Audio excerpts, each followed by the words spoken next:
Welcome to Wagons of Steel. It's a party and everyone's invited. Today is a beautiful day, so we're going to stroll around the yard a little bit. And, on a day like this, especially after 2 years off of drag racing, today would be a nice day to be racing, but that's not an option. Partly because it's a Tuesday, and it's a Tuesday in March, so there's no drag racing here. Maybe if I lived in Las Vegas or something, or Florida. But the other reason is that the pistons for my engine, a rather important part, are still ingots being pounded out someplace into the shape of low compression max wedge pistons, which will soon be sent to the mighty and super intelligent badass engine builder machinist Terry Malm in Marysville. And when he gets those, he'll let me know, and I'll bring all the rest of my engine parts up, and I'll bring you along with me, and we can all take a look at how Terry puts a race engine together, or at least bug him a little bit with some questions. You don't want to interfere with somebody who's doing something as important as putting your race engine together. So today, since I am getting close to putting my Stock Eliminator car back together again, I've been giving it a lot of thought, which Stock Eliminator racers do. We think about our cars a lot. It's just ask our loved ones. It's a very all-consuming thing. But there's a lot of interesting stuff about Stock Eliminator that actually could be applied to all different kinds of aspects of life. And so today I'm going to go over some of that stuff. Like blackjack, drag racing takes just a couple hours to learn or less, and then a lifetime to master. It's very straightforward, very simple. Two cars line up against each other and race down a straight, flat quarter mile, and whoever crosses the finish line first wins. Whoever crosses second goes back to the trailer and tries again on another day. Then all the winners race against each other until at the end only one emerges standing. And that's pretty much how it works in any type of drag racing. Bracket racing all the way up to top fuel. So what makes Stock Eliminator different is that all the cars have to be stock. They have to be basically as the original engineers envisioned them when they came off the starting line, or probably more accurately when they came off of the drawing board, because cars are, especially in the old days, back like in the mid-60s and 70s, they were designed better than they were actually built. And so cars were over-engineered. They were built, the design was better than the actual execution. This is because they didn't plan on the cars for actually being executed that well, so they left a lot of room for error and still have a reasonable quality product. Figuring out what the original engineer's intent was and applying that in a way that'll make a car accelerate in a quarter mile the fastest is the root of the intellectual pursuit of Stock Eliminator drag racing. Since all different types of cars, weights and engines and original intents are factored into Stock Eliminator drag racing, there are many, many different combinations that can be run, and that's part of what makes it interesting to a lot of people. You can run a 6-cylinder pickup truck, or a Hemi station wagon, or anything that was originally offered by the factory. And to a certain extent, the factory offered some combinations strictly so that somebody might drag race them and make them famous at the drag strip. A classic example of this would be, some of the Hemi muscle cars, a Hemi Barracuda, or a 429 Super Cobra Jet Mustang, or the modern drag pack Challengers and Copo Camaros. They're all designed to make the factory look good out at the drag strip, and theoretically they look good out at the drag strip, and then people who are watching go home, and when it's time to buy a new car, they decide, well, I want one just like that guy that won the drag race. The thing that interests me so much about Stock Eliminator racing is that stock works. You know, they a lot of the design stuff that these guys came up with is pretty good. You know, there's when you're building a car for Stock Eliminator drag racing, you're required to run a lot of stuff that you're not required to run if you're just building a car to just be a drag racer, like if you're, you know, a weekend warrior type of car. And you know, typically, like if you were like, say you're like building a car like my son's Dodge Dart, you know, he doesn't have enough money to do Stock Eliminator drag racing. He's not going to pay somebody to blueprint his engine or anything like that. So he'll just find the best functioning stuff and throw it together. You know, a big 4-barrel intake manifold and a big 4-barrel carburetor, and he'll gut everything out of the car that he possibly can and make it as light as possible, and put the lightest wheels on, and you know, all the basic hot rod stuff. Whereas in Stock Eliminator, we're required to run the car at the original weight and with the original carburetor, intake manifolding, a lot of different stuff that is not, you wouldn't even think of if you're just building a drag car for yourself. And as a result, the Stock Eliminator guys know that a lot of the stock stuff really works. That big heavy iron intake manifold and that little tiny weird wine glass carburetor that somebody threw into the bushes in the 60s, if that stuff is tweaked, it'll do the job. In fact, a lot of stock cars are much faster than the cars that you see at the drag strip that are, you know, just built for drag race only. And that's because the original engineers, they put a lot of homework into making these things work. Getting that potential out of the stock parts, the old iron intake manifold and the tiny carburetor and all that stuff, that requires blueprinting.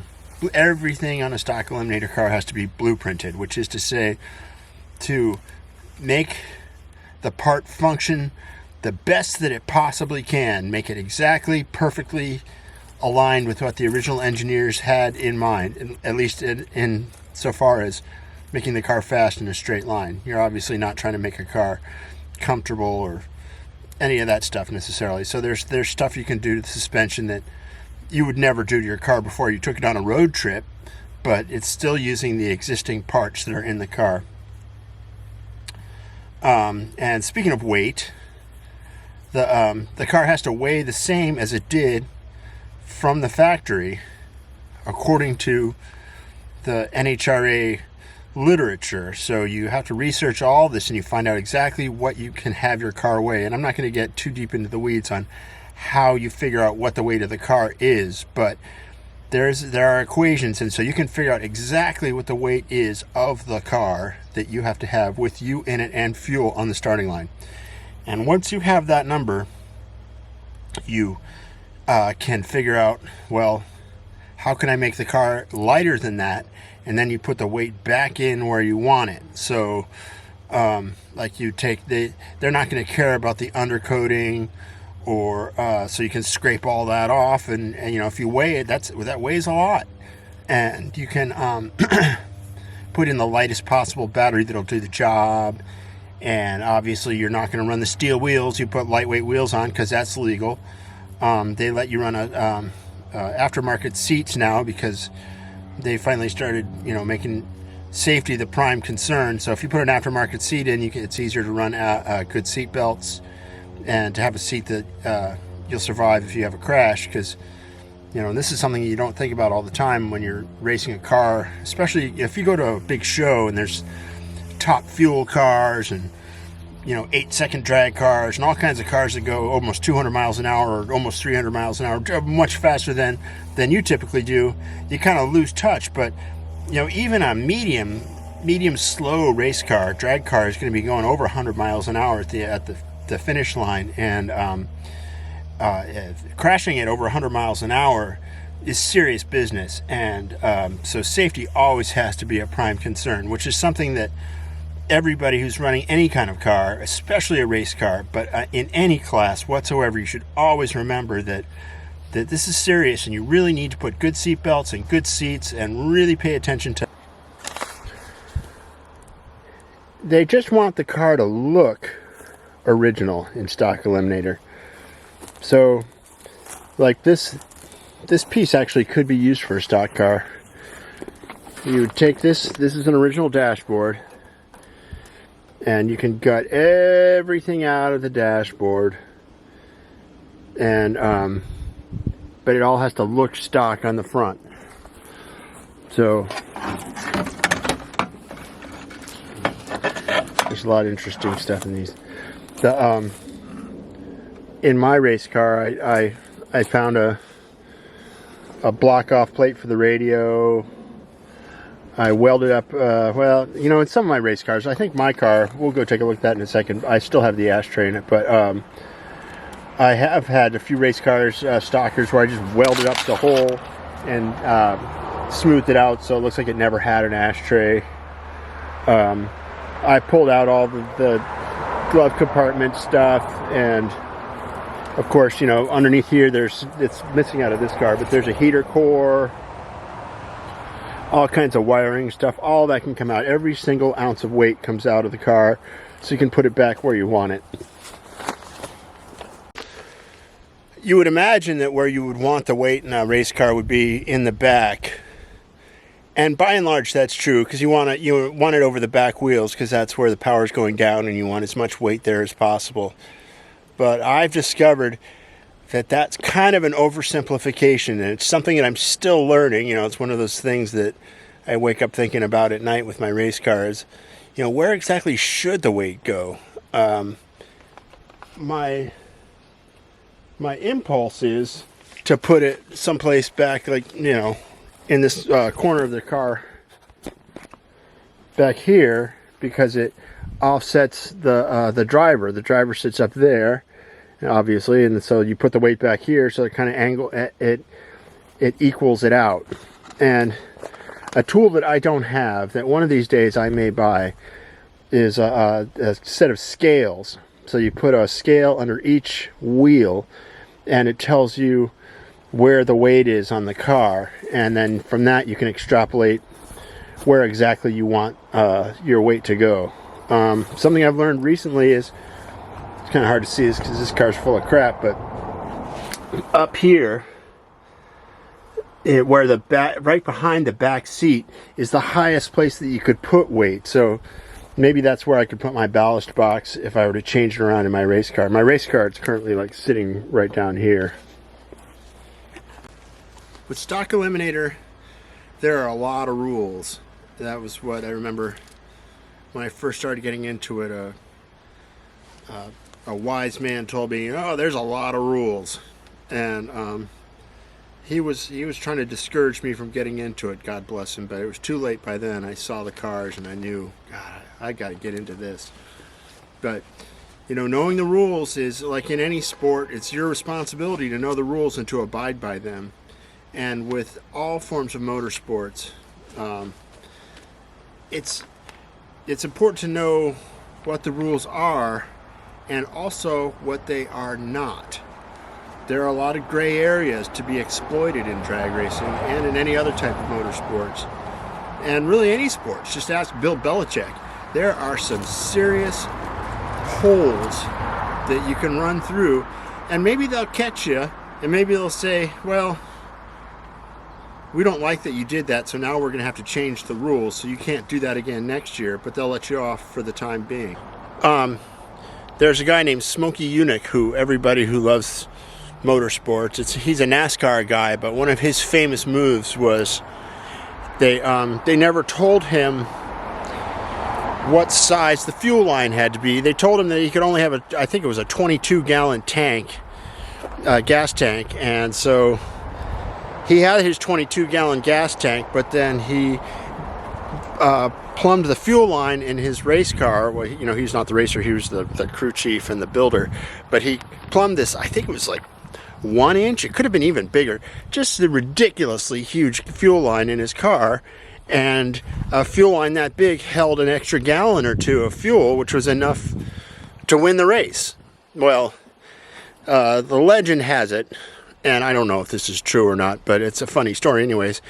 They were always, of course, totally breaking this guy down because he was always, you know, finding the gray areas of the rules, and so they checked his fuel tank, and I guess they took it out of the car, and he drove back to his pit area in a car that had no fuel or no fuel tank at all, and that was when they knew that he had gotten one over on him by putting that huge fuel line in the car. Whether that's true or not, who knows? It's worth looking up Smokey Yunick. He's got a lot of really funny stories. A lot of it comes down to money. It's one of the things about Stock Eliminator racing, which makes it so interesting to such a wide range of people, economically speaking, is that a lot of what makes a Stock Eliminator car fast is not strictly money spending. A lot of it is deep thinking, and figuring out ways to make the stock car faster. And there's some stuff like these transmissions. There's only so much you can do to a Mopar Torque Flight 727 like this guy, but what you can do can start to add up to a lot of money. Like something that used to be done, and I'm not really a transmission specialist. I'm learning more, but you can make this transmission that I have here is worth I don't know, $800, $900, $1,500, not more than $2,000. I mean, I'm not including the torque converter or anything, but the basic transmission, ready to go into a Stock Eliminator drag race car and race for 2 or 3 years, is worth less than $2,000. But if you are of the mind, if you're competing with cars that are all within, a hundredth of a second of each other, and you want every last hundredth of a second, you can spend $10,000 or $15,000 on one of these transmissions. Will it make it faster? Yeah, it will. But here's the rub, and this is what aside from the fact that I would have to live in my race car if I went spending $15,000 on a transmission. These transmissions are, if you put $15,000 into one and put all the super lightweight stuff in it and all kinds of secret voodoo, then the transmission doesn't last as long. And it's not just with Mopars. There's Chevrolet, GM, they have what's called the Metric 200 transmission, which is a very lightweight transmission that was originally designed for lightweight applications. And with a GM, you can put, one really nice thing about GM cars is anything hooks to anything. So you can take a 427 aluminum headed ZL1 monster engine and hook it right up to the transmission that came out of a 6-banger Nova, and will it last? Absolutely not, but it will bolt up. So those guys have a little leg up right there. So the Metric 200 transmission, they breathe on it, who are transmission builder, and they make it so that it will stand up to the power of a big Stock Eliminator engine in a heavy car, and that's the hot tip for those guys. But you need to have a spare, because you will blow it up, and they do not last usually even a whole season. Even with immaculate maintenance, they have to be constantly tended to, whereas this transmission, or a TH400 for the GM guys, or a C6 for the Ford guys, the big heavy stuff that came in heavy pickup trucks and big station wagons with big blocks and designed to, pull stumps and carry families of 9 down the road for years, those transmissions, they'll last for years if you put one together right. And they'll even go pretty ding-dong fast. Not quite as fast as a Metric 200 or a C4 or a 904 Mopar, but they still are designed to take the abuse. So that's, like you make your trade-offs. If you want to spend the extra money to have a less reliable transmission, well, that's up to you. I'm an art school guy. I went to a couple of years of regular college, and I went to a pretty fancy high school. So I love history and studying history. And Stock Eliminator is one of the places where history really rubs up against motorsports. And in this class, more than any other type of motorsports that I can think of, you actually get to see these old cars run. Like this car is built in 1964. They were racing them in 64. they're still racing them. And there are nostalgia races, and there's places where people with old cars get together, and they have their car shows, and they drag race slow down the track and stuff. But there's places where people like me get together, and we flog this stuff like it was designed to be flogged in the day. It's all well and good to have a 1964 car in the pits, and all the oldsters like to come up and say, "I remember back when." But when we all get on the starting line, make no mistake, this car is a state-of-the-art iron that's designed to go down the track as fast as possible. And I don't care if I'm up against a 2021 Copo Camaro or a 1962 Ford Falcon. It's got it. Everybody's up against each other at the starting line, and so that's history is now, but it's also history. It's a 1964 car, but it's racing today, and that's pretty interesting stuff to me. The community of Stock Eliminator racers, to a large extent, are pretty friendly folks, and we're all kind of members of the same tribe. We want to win the race, but until that time, we're all pretty helpful to each other. And there's a lot of weird secret voodoo in drag racing. I'm not necessarily going to go handing out pieces of paper with the specs to my camshaft on it, and I respond to direct questions, but I'm not going to tell everybody what the gear ratio is or what my trick of the week is. Even this is not just my story and sticking to it. We truly are pretty honest racers over at Wagons of Steel. Our cars we're very competitive, but it's not like, there's some people who really push the envelope, and we're not in that club. We're pretty much follow the rules, but it's not everybody's that way. It's kind of fascinating to watch.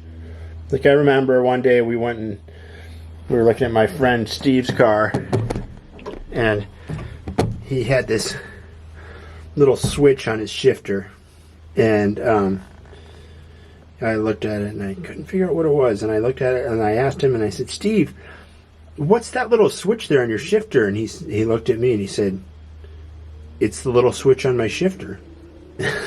That's the kind of thing that makes Stock Eliminator guys laugh.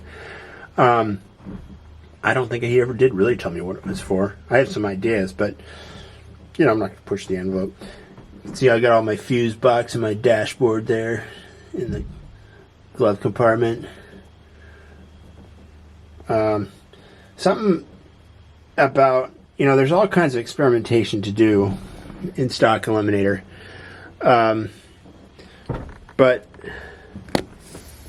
you don't have to reinvent the wheel all the time. And this is another life lesson somehow.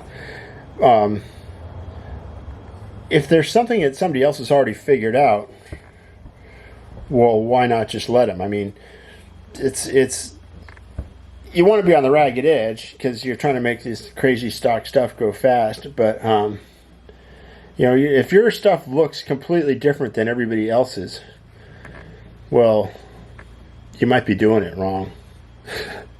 You might be onto something. I mean, there's always test and tune days. It's always worth experimenting, but when you actually go to a drag race, and it's kind of expensive to get there, so you don't want to be doing anything too experimental that's going to cost you a race.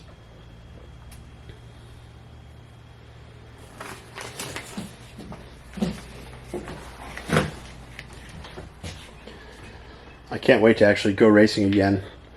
I'll make sure to put up a video of us putting this car back together again. Can't think of anything too radical that we need to do. It's all pretty much... The last time I went racing a couple of years ago, it was a... here's a time slip. Last time I went racing stock was October 6, 2018. Oh, man. That was a while ago. Cut a good light, and that was when I blew the engine up again. I kind of get used to that.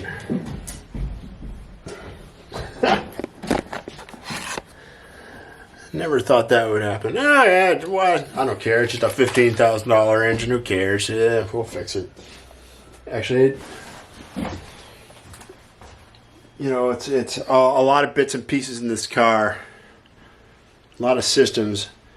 And I'm pretty happy with everything in it. When the engine is done, everything in this car will be more or less on the same page, which is something that, you know, we're always up against. Is, you know, when you finally get your engine all tip top just like you like it, then you look in your log book and you realize, oh my god, the transmission's got 500 passes on it or something, or, you know, the rear end is howling, or, you know, some other system is not right, or, you know, there's always a million different little things. And if you can have them all more or less in the same level of repair or freshness, I don't know what you want to say, but then that's kind of a goal, so that you can not have to worry about anything at all except having a good race and having a good time. Which, I said this before and I say it every time, it's the most important thing in drag racing, and especially Stock Eliminator, or any type of drag racing that involves as much preparation and work as this, is when you're actually out there at the drag strip, make sure to enjoy yourself and pass the joy of it along to whoever needs that. You know, there's a lot of people out at the drag strip who are there, they're just looking for a good time, and it's up to us racers and team owners to really give it to them. So, you know, hand out some hot dogs and some beverages and answer any questions anybody asks. And, you know, if you want to ask any questions or bum lunch off of me, come up to my trailer anytime.